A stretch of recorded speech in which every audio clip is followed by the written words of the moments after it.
Hello, my God, shout out! Ito ay para sa mga suswertihin na zodiac sign sa taong 2024.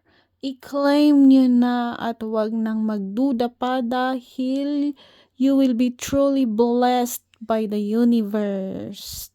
Ayan, there will be a big change coming. Lahat ng pagbabago meron. Maraming biyaya kang matatanggap, lahat-lahat na yan.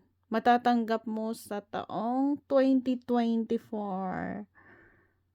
So, income mo, madadagdagan at mas lalong lalaki. You will share your blessing at mababalik sa'yo yung mga blessings na isinishare mo ng doble-doble, triple pa. Ayan. So, magta-travel ka, magiging happy ka sa mga choices na ginagawa mo, matatagumpay ka dahil ikaw ay hardworking. Ayan. Lahat ginagawa mo na mag-isa mo lang. So, your landas na tinatahak ay nasa tama. Yan. Maaring hindi ka maintindihan ng ibang tao, pero malakas yung loob mo at disiplinado ka. Kaya, natatahak mo yung tamang landas at ito ay iyong tulay para sa pangarap mo at realidad ng buhay. Yan.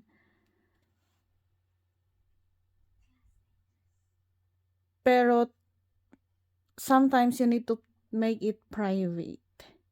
Keep private ano man yung mga plano mo para hindi masabotage. Ayan.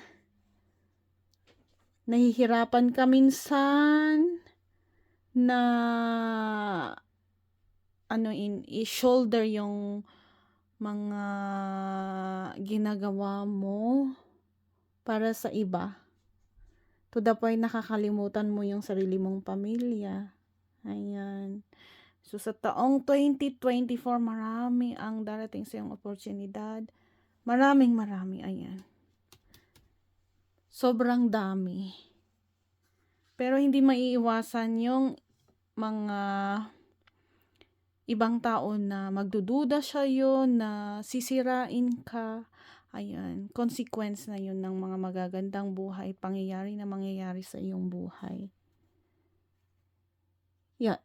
So, wag mong hanapin ang sagot sa ibang tao. Ayan. Sabi niya. Kasi, nasa'yo lahat ng susi para sa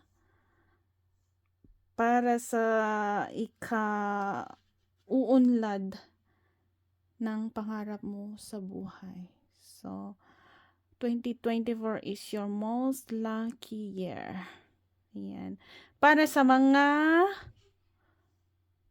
ipinanganak sa Year of the Pigs, Year of the Monkeys, and Year of the Rooster. So, sa Western Astrology, mga Taurus ang suswertihin. Ayan. Pero hindi siya para sa lahat. Kasi laging may kalakip na consequence yan. Pag may mabuti, meron ding hindi mabuti na consequence. So, balance. Dapat alam mong i-balance yun. Maraming salamat. Good luck po at hanggang sa muli. Paalam.